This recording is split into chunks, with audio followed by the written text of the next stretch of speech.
What's up? Griff Borgon here, Slow Scratch here to give my, as I promised, my collecting video, weekly reviews of Monday Night Raw. Well, to start off, everybody in this universe knew that the crowd this week in Greenville, it was still a strong crowd, but you had to figure it wasn't going to be anywhere as near as impressive as we saw last Monday night in East Rutherford, New Jersey.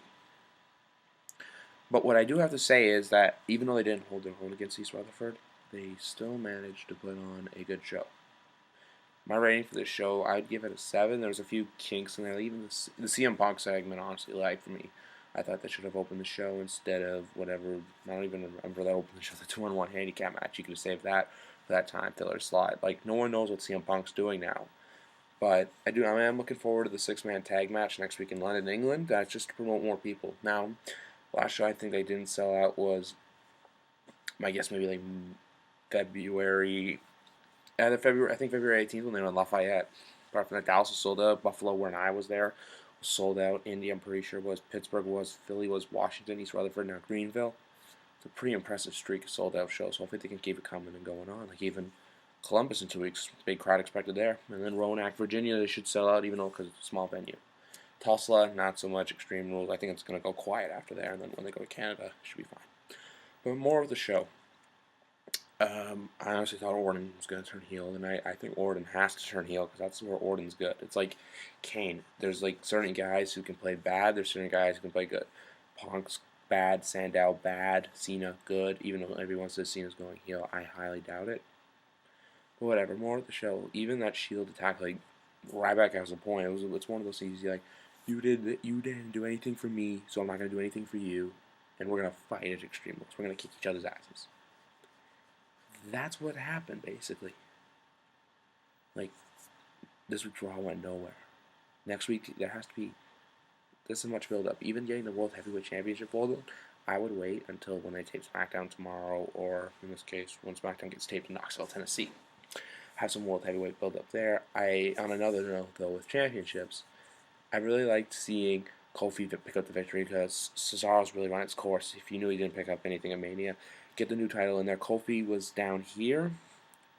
This win tonight's going to elevate him to up there.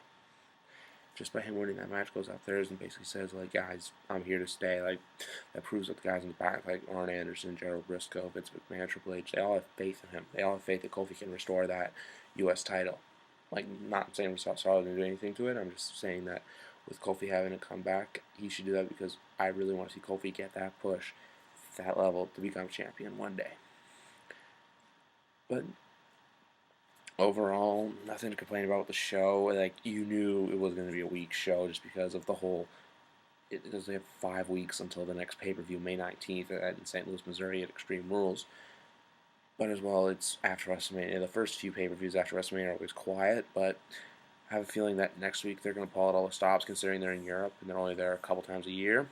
Can't bother coming to Canada for 5 events more than twice a year. Sorry about that. I just got off track, but no, for the most part, today's show, it's a basic show. Even seeing World Scholars win, the Divas division is the only one where it's really confusing right now. Like, you have the IC title, the 10-man tournament on main event this week, which could be promising. You've got the Kofi winning Dolph. That's why I'm going to be a triple threat Extreme Rules. Cena Ryback.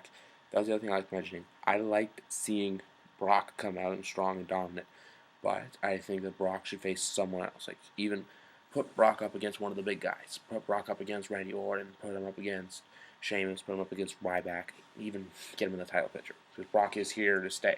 It's not like Rocky, where Rocky's going to be coming and going. Brock's probably going to be here. So, by even giving him that match, or even getting that Punk going away angle, if Punk can be quiet for the next couple weeks or so, not come out and go on the European tour, Paul Heyman can even get his dues in with Brock, and then hopefully next week here for the game, basically challenge accepted. I think a steel cage match, though, just because those two can get in. No, those two are going to be locked in there. It's basically winner take all, and then after this, that should quiet down. Triple H goes back to the back, and then Brock can do whatever Brock wants. Whether that's kick someone's ass or just be on a regular roster, on a regular wrestling basis. But I'd rather see Brock in more wrestling matches than say like Extreme Rules match they had last year to Extreme Rules, with a 2 no holds barred match against Triple H. But then a steel cage is a good idea if you do ask me. As for WWE Championship, Cena Ryback can go somewhere, and then after that, I think Ryback will lose, and then get someone else in that title picture for Cena, because like Cena's gotta go back to those title days of when he was having runs back. I'm not saying he's gonna do what he did in 06, 07, where he won it Unforgiven in my hometown of Toronto, but like something like that, but not as long as a title reign. Maybe have him go into like Money in the Bank or SummerSlam, like go from now, and then have him lose at say July or August, and then have someone else new come in. Like with Money in the Bank this year, I don't know who won the WWE Championship one, but I'd like to see Cody win the World Heavyweight Championship one, just because they gotta get Cody up that push. He deserves it. Cody's worked his ass off. There's no excuses. Sorry for getting off track, but Philadelphia, Pennsylvania should be a good fight. European tours. Just I'm gonna be honest with you, it's the hardest thing in the world to watch it, because I like ProWrestling.net. That's a quick shout out to you guys. I listen to them with the Mondays. You go on, you see Raw Sports at like 2, 3 o'clock. So it's really tempting not to look at it, because like you're on your phone and you're like, oh, I want to look at it, but I don't. So it's really confusing. But I'm gonna have another review probably Saturday morning with SmackDown, and Wednesday night with Main Event. Even though I don't get it in Canada, I watch it online. NXT I could care less about. Superstars I only watch when I go to the events just to see me. Like even now, I went back and watched the Rock Cena promo from Old School Buffalo. I saw myself taking pictures, and also you can see me waving. Look for the guy in the Damian Sandow shirt. If you go back to the Old School Raw when Del Rio fought Barrett, you see me walking by wearing a blue baseball cap with Trump leaders to be a little more exact, and then there.